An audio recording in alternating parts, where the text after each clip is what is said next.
Assalamualaikum warahmatullahi wabarakatuh. Shalom, Om Swastiastu, Namo Buddhaya, salam kebajikan. Sebelumnya izin memperkenalkan diri, nama saya Wayan Cynthia Dewi, mahasiswi Pendidikan Ekonomi, Fakultas Keguruan dan Ilmu Pendidikan Universitas Lampung. Jadi di sini saya akan mempresentasikan laporan hasil observasi mengenai implementasi kurikulum pada sekolah tingkat sekolah menengah atas atau sekolah menengah kejuruan. Jadi langsung saja. Oke, dari laporan hasil observasi mengenai implementasi kurikulum itu berisi tentang latar belakang, rumusan masalah, tujuan observasi, kemudian metode penelitian yang digunakan, kemudian ada pembahasan mengenai hasil-hasil observasi yang didapatkan, kemudian juga ada kesimpulan, dan juga terakhir ada lampiran-lampiran. Langsung aja ke latar belakang. Jika berbicara mengenai kurikulum, itu pasti sangat erat kaitannya dengan pendidikan. Pendidikan sendiri itu adalah satu upaya untuk mengembangkan kualitas sumber daya manusia guna mendapatkan kualitas yang sangat baik, yang memang biasanya itu diwajibkan setiap negara itu melaksanakannya. Nah, dalam melaksanakan pendidikan, kita memerlukan yang adanya kurikulum. Kurikulum sendiri itu adalah pedoman yang berisi tentang isi, metode, dan juga bahan pembelajaran yang digunakan selama proses pendidikan.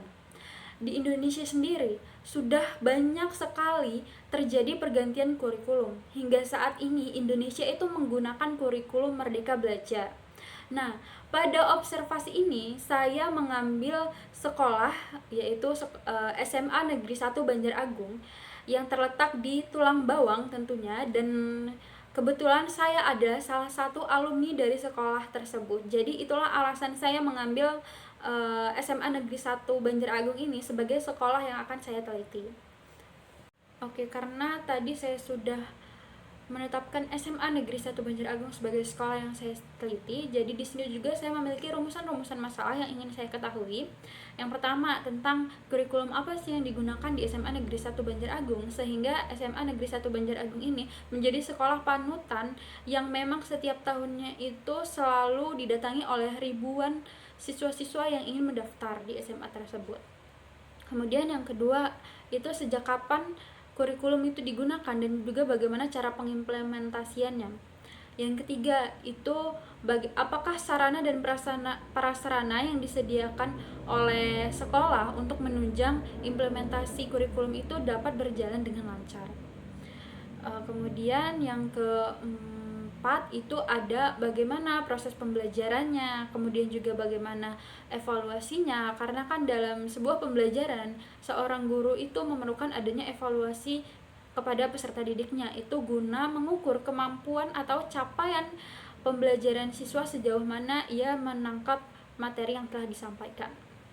Kemudian yang keenam itu juga tentang kendala apa saja sih yang dialami oleh sekolah tersebut dalam pengimplementasian kurikulumnya. Yang terakhir itu saya juga ingin mengetahui apakah implementasi kurikulum yang diterapkan itu sudah berjalan dengan baik atau tidak. Oke, next slide. Karena tadi saya sudah menetapkan rumusan-rumusan masalah yang ingin saya ketahui, saya juga memiliki tujuan observasi. Nah, tujuan observasi ini sendiri itu tidak luput untuk menjawab rumusan-rumusan masalah yang ingin saya ketahui tadi. Tentunya saya ingin mengetahui kurikulum apa yang digunakan, kemudian sejak kapan kurikulum digunakan dan bagaimana cara pengimplementasiannya, kemudian juga sarana dan prasarana apa yang digunakan untuk menunjang terjadinya implementasi kurikulum ini berjalan dengan baik, kemudian juga proses pembelajarannya, proses evaluasinya, kemudian juga kendala-kendala yang dialami, serta juga apakah implementasi sudah berjalan dengan baik.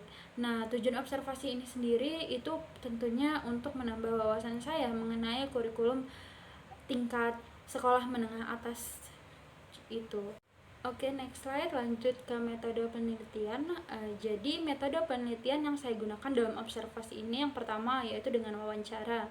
Wawancara di sini saya bersama narasumber yang menerima observasi dari saya yaitu guru ekonomi, SMA Negeri 1 Banjar-Agung, yaitu Ibu Ruswi Silviningrum, yang tidak lain ia adalah guru ekonomi saya semasa kelas 11 dahulu.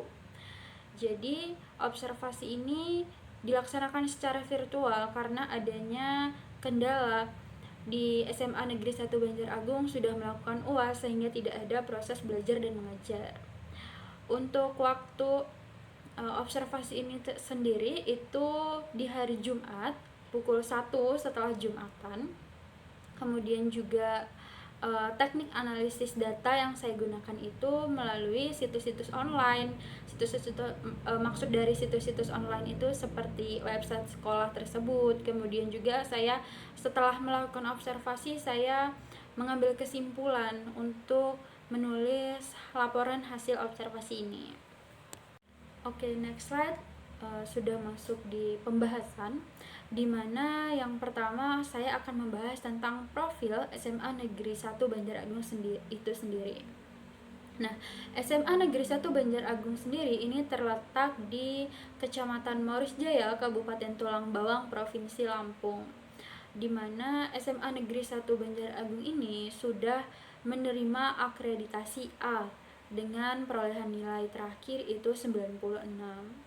Nah, SMA Negeri 1 Banjar-Agung ini memiliki banyak prestasi ya.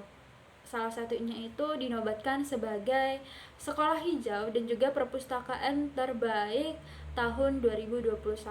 Selain itu juga ada banyak sekali prestasi-prestasi lain yang membanggakan dari sekolah ini. Kemudian SMA Negeri 1 Banjar-Agung ini didirikan pada tahun 2010 dan saat ini yang menjabat sebagai kepala sekolah adalah Bapak Firman Syah SE. Kemudian fasilitas-fasilitas yang disediakan juga tidak kalah lengkap ya dengan sekolah-sekolah lain, karena di SMA Negeri 1 Banjar-Agung ini memang dikenal sebagai sekolah favorit karena fasilitas-fasilitasnya yang lengkap. Nah, fasilitasnya itu antara lain itu ada 24 ruang kelas, ada 4 ruang laboratorium, kemudian ada ruang perpustakaan, ada ruang radio juga, kemudian ada lapangan serbaguna, 15 toilet, masjid, dan juga dilengkapi dengan CCTV tentunya. Oke, mungkin itu tentang profil dari sekolah SMA Negeri 1 Banjar-Agung. Kemudian next slide, lanjut ke kurikulum yang digunakan. Nah, oke, sudah berbicara kurikulum, itu pasti sudah terbenak dalam pikiran kita tentang tonggak utama untuk menghasilkan siswa yang berkualitas. Bagaimana tidak, kurikulum itu sendiri adalah aturan yang digunakan siswa dalam melakukan proses belajar dan juga pembelajaran. Nah, maka dari itu setiap sekolah itu harus memiliki kurikulum yang diterapkan. Begitu pula dengan SMA Negeri 1 Banjar-Agung. Berdasarkan hasil observasi, SMA Negeri 1 Banjar-Agung ini menggunakan kurikulum 2013 semenjak tahun 2013 lalu pada peserta didik kelas 10, 11, dan 12. Adapun tujuan SMA Negeri 1 ini mengimplementasikan kurikulum 2013, yaitu untuk menghasilkan generasi emas yang berkualitas. Kemudian juga bisa mempersiapkan peserta didik yang inovatif, kreatif, dan juga bisa bersaing di era globalisasi. Oke, karena SMA Negeri 1 Banjar-Agung menggunakan kurikulum 2013, itu membuat saya menjadi penasaran kenapa sekolah SMA Negeri 1 Banjar-Agung ini tidak menerapkan kurikulum Merdeka Belajar.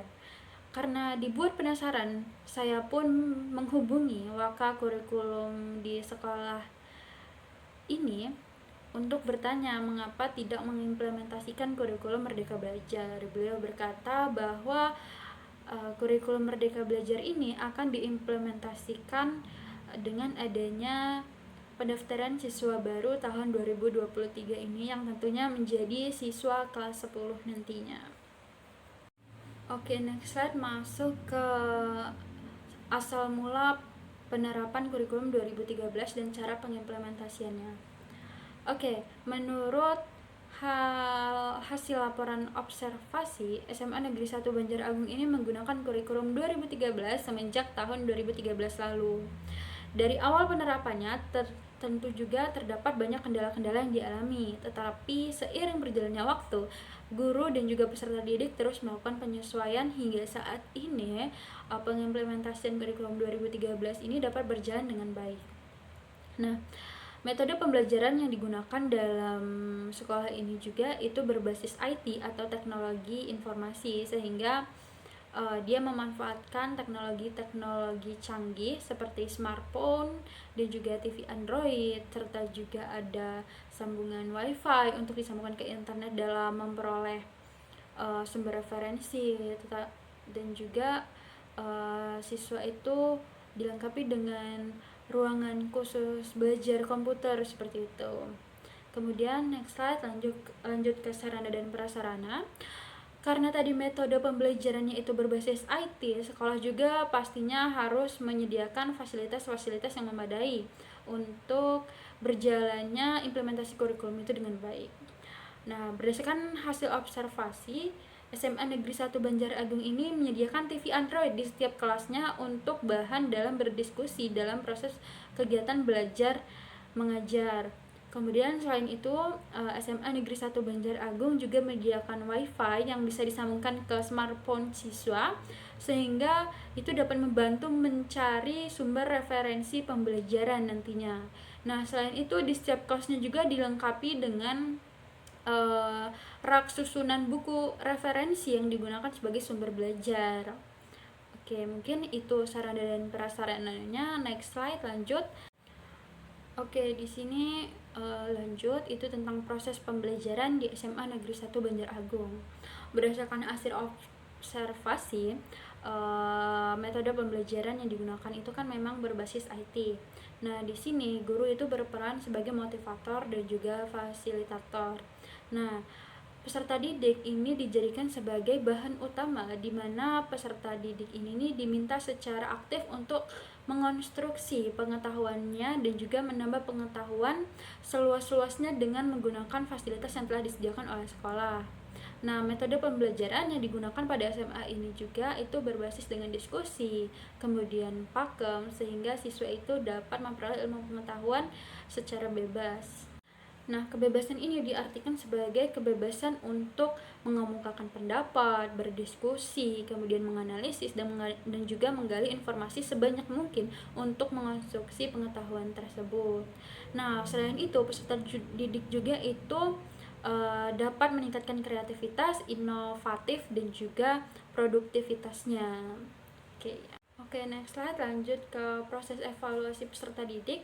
Seperti yang sudah saya sampaikan di awal tadi, bahwa evaluasi itu sangat diperlukan dalam proses belajar dan pembelajaran karena untuk mengukur sejauh mana capaian siswa dalam menangkap ilmu pengetahuan tersebut. Nah, berdasarkan hasil observasi, SMA Negeri 1 Banjar-Agung ini nih mengevaluasi peserta didiknya itu dengan mengeluarkan atau misalnya melakukan ulangan-ulangan yang berbasis tes tertulis ataupun secara lisan, biasanya seperti UTS dan juga UAS yang memang dalam pengerjaannya itu berbasis daring atau IT menggunakan handphone biasanya untuk mengurangi biaya dan juga mengurangi kecurangan. Biasanya bobot penilaian di SMA Negeri 1 Banjar-Agung sendiri itu itu UTS 20%, UAS 20%, dan juga tugasnya memiliki bobot 60%. Nah, tentang soal-soal dalam UASnya ini biasanya mengandung soal HOTS begitu. Oke, next slide, lanjut ke kendala yang dialami selama implementasi kurikulum 2013. Pasti dari awal pengimplementasian kurikulum ini banyak sekali kendala-kendala yang dialami, namun silih berjalannya waktu, kendala itu pasti memiliki solusi-solusinya. Nah, berdasarkan hasil observasi yang saya lakukan, SMA Negeri 1 Banjar-Agung itu memiliki beberapa kendala dalam pengimplementasian kurikulum 2013. Salah satunya itu kurangnya penyesuaian atau kurangnya pemahaman guru dan juga siswa tentang pengetahuan IT. Nah, bagi guru dan siswa yang kurang pemahaman akan penguasaan IT ini akan mengalami kesulitan dalam pembelajaran. Selain itu juga SMA Negeri 1 Banjar-Agung ini dia menggunakan sistem zonasi dalam pendaftarannya, sehingga biasanya tidak dapat menyeleksi siswa berdasarkan kompetensinya, sehingga peserta didik yang memiliki kompetensi rendah itu biasanya kesulitan dalam mengikuti pembelajaran. Oke, next slide. Lanjut ke keadaan implementasi 2013 di SMA Negeri 1 Banjar-Agung saat ini. Oke, silih bergantinya kurikulum itu pasti perlu adanya penyesuaian, dan juga tadi sudah disebutkan banyak sekali kendala-kendala yang terjadi. Namun berjalannya waktu, berdasarkan hasil observasi, SMA Negeri 1 Banjar-Agung ini dapat mengimplementasikan kurikulum 2013 ini dengan cukup baik hingga saat ini, karena dengan adanya penyesuaian antara peserta didik dan juga guru tersebut. Oke, lanjut next slide, yaitu sudah masuk ke bagian kesimpulan.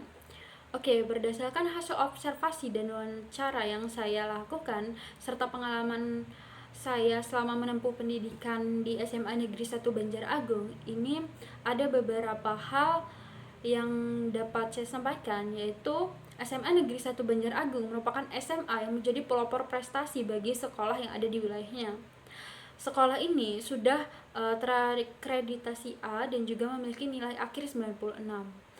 SMA Negeri 1 Banjar-Agung juga sudah menggunakan kurikulum 2013 sejak tahun 2013 lalu hingga saat ini. Namun, Wakakurikulum dari SMA Negeri 1 Banjar-Agung sendiri itu telah mengatakan bahwa tahun ajaran baru 2023 ia akan menerapkan kurikulum Merdeka Belajar. Kemudian dalam pelaksanaannya, model pembelajaran yang digunakan yaitu Discovery Learning atau juga PAKEM, yang serta pembelajarannya itu berbasis IT. Nah, dalam pelaksanaannya itu guru juga mempunyai UKBM atau unit kegiatan belajar mandiri yang harus diselesaikan oleh peserta didik. Nah, kemudian pelaksanaan evaluasi itu digunakan dengan mengerjakan soal-soal hot seperti mengerjakan UTS atau UAS, baik dia berbasis tertulis ataupun lisan. Jadi sejauh ini pengimplementasian kurikulum di sekolah ini juga sudah sangat baik. Oleh karena itu, SMA Negeri 1 Banjar-Agung ini dijadikan sebagai sekolah percontohan di Kabupaten Tulang Bawang.